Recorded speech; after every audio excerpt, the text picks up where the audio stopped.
मोदी सरकार हाय हाय.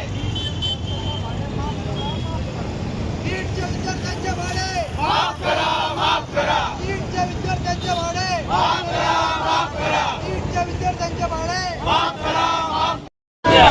शेतकऱ्यांना डिझेलची सुविधा उपलब्ध करून द्या, शेतकऱ्यांना डिझेलची सुविधा उपलब्ध करून द्या. मोदी सरकार हाय हाय, मोदी सरकार. हाय हाय.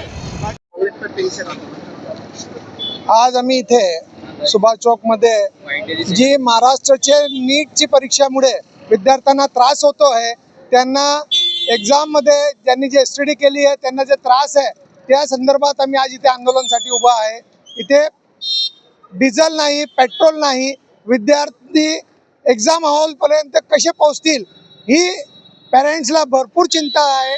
आम्ही आमच्या या आंदोलनामार्फत महाराष्ट्र सरकारला विनंती करतो की त्यांनी नीटच्या परीक्षेला जाणारे विद्यार्थी व त्यांच्यासोबत जाणारे पालकांचा बस भाडा माफ करावं आणि त्या दिवशी आणि त्याचे एक दिवस अगोदर नीटच्या परीक्षेला जाणारे पॅरेंट्सला आणि विद्यार्थ्यांचा बस भाडा माफ करावे. तसेच महाराष्ट्रामधले शेतकऱ्यांनी जे पीक लावलेले आहे, जिथे वीज उपलब्ध नाही आहे, लोड शेडिंग भरपूर आहे, तरी त्यांना लागणारे डिझेल त्वरित त्यांना उपलब्ध करून द्यावे, याच्यासाठी हे आंदोलन आम्ही उभे केलेले आहे. तुमची जी पॉलिसी आहे त्याच्यामुळे आमच्या राज्यातले किंवा देशातल्या लोकांना डिझेल भेटत नाही आहे, पेट्रोल भेटत नाही आहे. ह्या त्रासला त्रस्त होऊन लोकांच्या प्रश्नासाठी आम्ही रोडावर उतरलेले आहोत. मी जमील शेख, जिल्हा महानगर अध्यक्ष जळगाव. सर्वप्रथम नीट परीक्षेत यांनी फार मोठा घोटाळा केलेला आहे. याच्यात भारतीय जनता पक्षाच्या दिनेश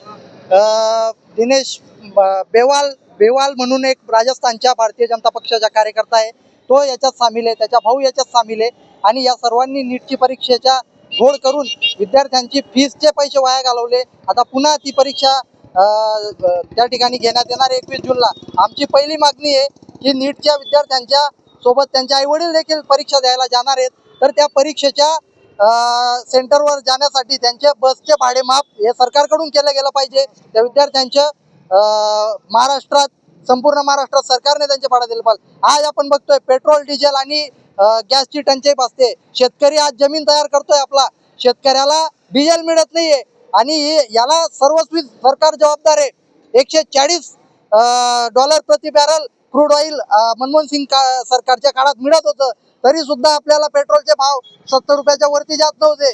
परंतु आज एवढ्या युद्धाच्या परिस्थितीत सुद्धा $118 प्रति बॅरल $118 प्रति बॅरल हे क्रूड ऑइलचे रेट असताना सुद्धा सरकार भाव कमी करायला तयार नाही. रोजचे 90 पैसे वाढवते, 1 रुपया वाढवते, 3 रुपये वाढवते. अशा पद्धतीने महागाई वाढवून टाकलेली आहे सरकारने. शेतकऱ्यांचे नुकसान होत आहे, युवकांचे नुकसान होत आहे, युवकांना झुरळ म्हणण्यात येत आहे.